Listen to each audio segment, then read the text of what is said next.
The whole creation is made up of 5 elements. So also our body. Earth, water, fire, air, and ether. Among these 5 elements, you cannot pollute 2 elements. You cannot pollute the space element, and you cannot pollute the fire element.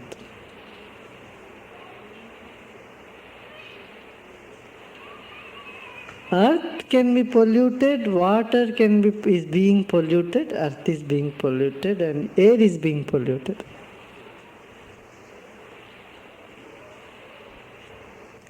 To some extent, you can say by chopping the trees off or building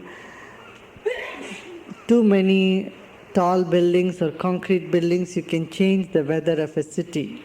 The heat can also be affected. In that sense, yes.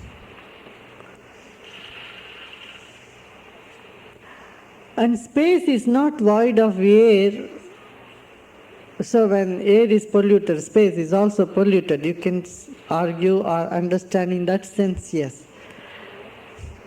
But the direct pollution we create is only on 3 elements. The other 2 can be understood as an indirect pollution.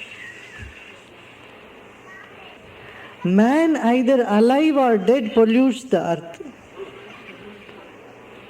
An alive man pollutes the earth. When he dies, he occupies that much space of land forever, unusable.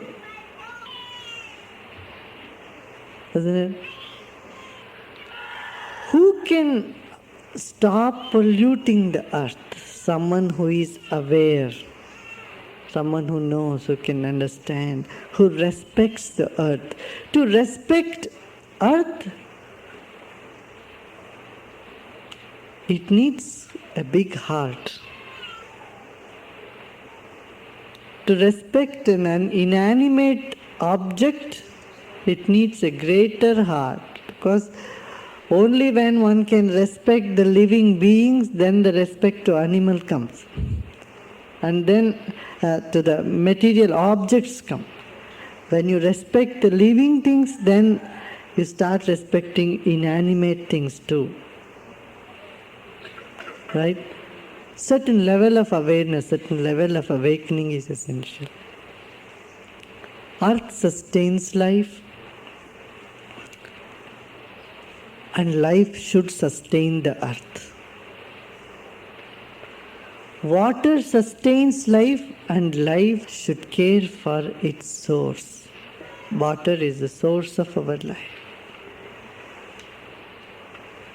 In ancient times, in the Vedic times, water was worshipped as very sacred. Every river was considered sacred. No pollutant were ever thrown into the river in ancient times. They considered it very sacred. When you consider something sacred, you will never pollute it. You honor it, respect it. In the past century, people thought this is too primitive. Worshipping the earth, worshipping the water, worshipping the air and fire.